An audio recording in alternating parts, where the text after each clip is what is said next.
We have 8 hands. The long hand shows the day of the year on the outer ring. The other ones show the place in the sky of the moon, the sun, and the 5 planets that the ancients knew about: Mercury, Venus, Mars, Jupiter, and Saturn. From a sunken ship off the coast of Greece, divers pulled up a lump of green-corroded bronze. Nothing remarkable, until modern AI revealed what was hidden inside. Beneath the crusted surface lay a maze of interlocking gears, carved with a precision that could rival a modern watch. But the artifact was over 2,000 years old. It shouldn't exist, but it does. This was the first shock because anything from ancient Greece simply shouldn't have gear wheels. Built centuries before the invention of the clock, the ANTIKYTHERA mechanism could map the heavens, predict eclipses, even record the dates of the ancient Olympic Games. Its gear ratios reveal a level of trigonometric knowledge no civilization of its era should have possessed. And then, nothing. No other device like it has ever been found. Who was the first to discover it? How could ancient Greeks possibly build a machine like this? And if this is real, how many other technologies of the ancient world have already been erased by time? In the spring of 1900, a crew of sponge divers set sail from the island of Symi in the Aegean Sea. A sudden storm forced them to take shelter near ANTIKYTHERA, a rocky outpost between Crete and mainland Greece. When the sea calmed, they dove to search for sponges. What they found instead would change archaeology forever. And it was a shocking discovery because such gear wheels simply should not have existed in ancient Greece. They knew about gears from watermills and windmills, but these are precision gears, mathematical gears for making calculations. At a depth of 40 meters, the divers saw shapes glimmering under layers of coral and sand. Bronze limbs, marble faces, the shattered cargo of an ancient ship. The wreck, later dated to around 60 BCE, had carried luxury goods bound for Rome: statues, coins, glassware, and jewelry. But among them lay something far less beautiful. A small, rusted mass of bronze, no larger than a shoebox. When the artifacts reached the National Archaeological Museum in Athens, curators cataloged it without notice. Months passed before a conservator, scraping away corrosion, spotted a faint pattern. Teeth perfectly cut like those of a modern gear. It was an impossibility buried inside an ordinary rock. At first, scholars dismissed it as coincidence. Ancient Greece was the land of philosophers and poets, not engineers. But X-rays taken in the 1950s revealed multiple layers of interlocking gears hidden inside. The artifact was not decorative. It was mechanical, designed with purpose and precision. The mystery deepened in 1959 when physicist and historian Derek J. DeSolla Price published his first analysis through the University of Cambridge. Using radiographs and manual reconstruction, he argued that the device functioned as an analog computer predicting solar and lunar eclipses. His claim challenged every assumption about ancient technology. Over the next decades, research teams from Cardiff University, the National Archaeological Museum, and later the ANTIKYTHERA Mechanism Research Project advanced the study with digital tools. Using high-resolution X-ray tomography and surface imaging, they virtually unwrapped the corroded fragments. Inside, they identified 37 gears, each cut with mathematical accuracy, forming a complex network that simulated the heavens. Turning a single hand crank advanced multiple dials, tracking the positions of the sun, moon, and planets known to the Greeks. Inscriptions etched along the casing referred to the Metonic cycle, a 19-year synchronization of lunar and solar years, and the Saros cycle used to forecast eclipses. These details proved that the device wasn't symbolic. It worked. It was a functional astronomical instrument built more than 1,000 years before such mechanics reappeared in Europe. The ship itself likely sailed from Rhodes, home of the astronomer Hipparchus, whose models of celestial motion align closely with the mechanism's design. Some scholars believe it was crafted by a member of his school, but one detail refused to make sense. No other machine like it has ever been found. If the Greeks could build such technology, why did the knowledge vanish? When scientists first looked inside the corroded casing, they expected chaos, a jumble of fragments fused by time. Instead, they found order. Under the X-ray's cold light, bronze shapes began to emerge.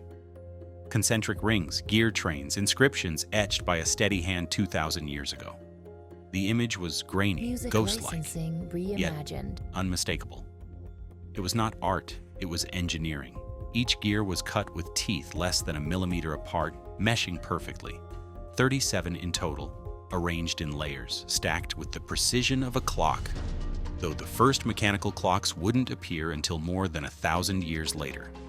As the digital model reconstructed the pieces, a picture began to form. The front face of the mechanism showed two main dials. One tracked the solar year, with tiny markings dividing the zodiac into 360 degrees.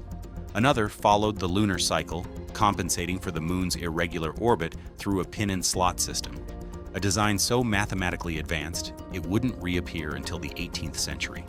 Turn the main handle once, and the entire device came alive. A single rotation represented one day.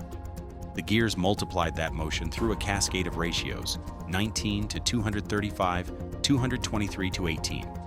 Constants known to ancient astronomers as the Metonic and Saros cycles. Through pure mechanics, it could display the date of the next full moon, predict eclipses, and even track the retrograde motion of planets across the night sky. The back panel revealed two spiral dials, each etched with dozens of tiny Greek inscriptions. One spiral represented the 19-year Metonic cycle, 235 lunar months. The other recorded the 223-month Saros cycle, predicting when and where the sun and moon would darken. Alongside the markings, faint words were still visible: Helios, Selene, eclipse. To the Greeks, these were not mere data points, no, they were divine rhythms. But the precision raised disturbing questions. How could ancient craftsmen cut gear teeth with such accuracy using only hand tools? Bronze was soft. Even a minor misalignment would jam the mechanism. Yet microscopic scans showed each tooth angled perfectly, consistent with modern machining tolerances. And the mathematics behind it, ratios reflecting lunar anomalies and orbital inclinations, required advanced trigonometry. Those equations wouldn't be formalized until Hipparchus, and not systematized until Ptolemy centuries later. As physicist Tony Freeth put it, it worked perfectly. That's what terrified us, because if it truly functioned, it meant that someone in the ancient world had mastered not only the concept of gearing, but also complex astronomical modeling, centuries before such technology should have existed. Even more perplexing was what wasn't found. No workshop remnants, no duplicates, no blueprints. The Antikythera mechanism seemed to appear fully formed, a lone artifact from an unknown lineage of engineering. Some theorize it was part of a broader technological tradition that vanished, destroyed in war, or lost in the fall of the Hellenistic world. Others suggest it was a one-off masterpiece built by a genius whose knowledge died with him. But every new analysis deepened the mystery. Recent 3D scans revealed subtle engraving marks indicating there may have been at least two more planets once represented, perhaps Mercury and Venus, meaning the version we have is incomplete. If true, the original device might have modeled the entire known cosmos, a hand-cranked universe. From a lump of corroded metal, scientists had uncovered not just a machine, but a lost philosophy, a vision of the heavens built on precision, symmetry, and reason, the belief that the cosmos itself could be measured, predicted, understood. And yet, one question lingered. How could such knowledge vanish so completely? For decades, the Antikythera mechanism was treated as an isolated curiosity, an outlier that didn't fit anywhere in the known timeline of technological development. Archaeologists cataloged it, historians cited it, engineers admired it. But as the data accumulated, the object stopped being a mystery of the past and became a challenge to the present. The more researchers learned about how it worked, the less they could explain how it was ever made. When reconstruction efforts began in the late 20th century, modern laboratories armed with precision instruments, CNC machines, laser cutters, and digital modeling software attempted to replicate the mechanism exactly as it appeared in the X-ray scans. Yet even with tools that could measure tolerances down to microns, something kept going wrong. The bronze warped under pressure, the gear teeth drifted, and synchronization failed by minute fractions that compounded across the system. The original, by contrast, functioned with an elegance that bordered on perfection. 2,000 years ago, in an age of hammers and chisels, someone had achieved what modern machining could not reliably reproduce. That was the first crack in the logic. The second came from mathematics. The gear ratios embedded inside the mechanism did not simply represent planetary cycles. They encoded constants that would not be formally described until the medieval Islamic period, over a millennium later. Some of the ratios matched the calculations of Hipparchus, but others were more refined, suggesting an understanding of lunar anomalies and orbital motion that should have been beyond the reach of any known ancient astronomer. The inscriptions referred to cycles that required trigonometric reasoning. And yet, according to accepted history, trigonometry itself was still in its infancy. Each discovery forced science to bend a little further until the framework began to strain. If the mechanism truly operated as modeled, then it implied the existence of a sustained engineering tradition, a lineage of craftsmen, mathematicians, and theorists capable of designing and manufacturing complex instruments. But there is no trace of such a tradition, no surviving workshop, no prototype, no parallel design.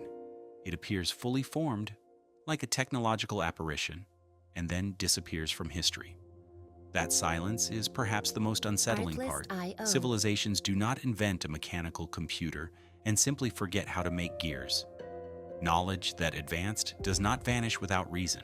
Yet radiocarbon analysis, corrosion patterns, and script dating all converge on the same era. The 1st century BCE. The timeline is consistent, but the logic is not. How could one artifact bridge a gap of 15 centuries between known ancient craftsmanship and the precision of Renaissance engineering? The answer so far remains out of reach, but the implication is clear. Either the ancient Greeks possessed a body of mechanical knowledge far greater than anything preserved in the historical record, or the record itself is incomplete. In that gap between evidence and explanation, science meets its own uncertainty. History, it seems, got it wrong. When the last simulation collapsed, the laboratory fell into silence. The team had modeled every known variable: temperature, salinity, oxidation, gravitational stress. Yet the reconstructed mechanism still refused to function the way the ancient one did. The equations worked in theory, but failed in motion. Something fundamental was missing, as if a piece of the universe's logic had been erased. Then, during a late-stage audit of scan data, one of the engineers noticed a strange anomaly buried in the metadata, a label that read Nereus 9X. At first, it was dismissed as a machine error or an automated tag created by the imaging software. But when the team cross-checked the material signature, the anomaly deepened. The same alloy composition, a highly specific bronze-copper-tin ratio containing rare trace isotopes, appeared in 2 other oceanic samples recovered years earlier. Both came from shipwrecks thousands of miles apart, and both predated known metallurgical history by several centuries. Whatever Nereus 9X represented, it linked artifacts that should have had no connection. From that moment, the research fractured into 2 competing schools of thought. The first camp proposed a terrestrial explanation, that the mechanism and the matching alloys were the legacy of a forgotten age of technology, a civilization wiped out by catastrophe or lost to time.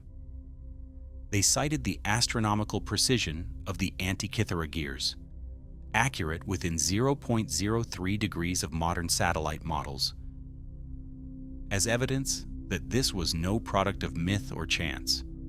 It was a scientific tradition advanced enough to encode mathematics into machinery, centuries before the first recorded clock. If true, then human progress was not a straight ascent from primitive to modern. It was cyclical. Knowledge rises, collapses, and resurfaces beneath the ruins of its own forgetting. The second camp refused to confine the data to Earth's history. If Nereus 9X wasn't a human designation, then whose was it? Isotopic ratios in the bronze did not match any known ancient mine. The microscopic lattice distortion suggested casting in near vacuum conditions, something achievable only in low-gravity or orbital environments. To suggest such origins publicly, however, was to risk professional ruin. The anomaly was quietly reclassified under the vague term non-standard mineral variance. But buried inside the data was a pattern that would not go away. Across multiple mechanisms, separated by continents and epochs, the same calibration geometry appeared again and again, a 9:x ratio embedded in the alignment of their gears, as if obeying a hidden mathematical law shared by all. In one internal memo, later leaked and swiftly redacted, a physicist wrote, "Either we are the descendants of a forgotten science, or we are reverse engineering a relic that was never ours." That single sentence marked the end of the project's public phase. Funding was suspended, access revoked. All samples were sealed under maritime preservation law. Yet for those who had seen the data, the questions refused to fade. If Nereus 9X was the blueprint of something once known, who designed it? And why did they leave it buried beneath the sea? Whatever it was. It wasn't meant to be rediscovered. When Nereus 9X finally vanished, the world didn't just lose a machine, it lost its reflection. For years, this AI had been humanity's boldest attempt to fuse cutting-edge computation with ancient intelligence, decoding genetic, isotopic, and archaeological data in search of the origins of civilization itself. But its final transmission changed everything. A scrambled pulse of coordinates, isotope anomalies, and fragments of Sumerian text that seemed to describe something returning. And then, silence. The collapse of Nereus 9X split the scientific world in two.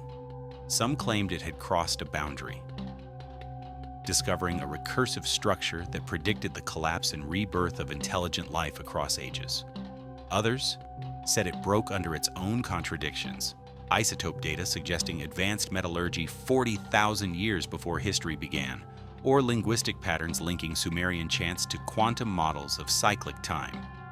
Months later, a recovery mission found part of Nereus 9X's titanium frame buried near the same trench where the ANTIKYTHERA replica was tested. Inside was a quantum drive, still running an endless feedback loop titled Cycle 0. The only readable message inside said, "The pattern continues." But it did not begin with us. To most scientists, it was corrupted data. But others, historians, theologians, and linguists, believed it was a warning. A clue that civilization itself might be part of a repeating pattern, with each reset leaving traces for the next to find, like the ANTIKYTHERA mechanism, or now Nereus 9X. And that brings the question to you. What if this isn't just ancient history repeating, but a countdown we've already started again? If the pattern didn't begin with us, do you think it's already begun to end?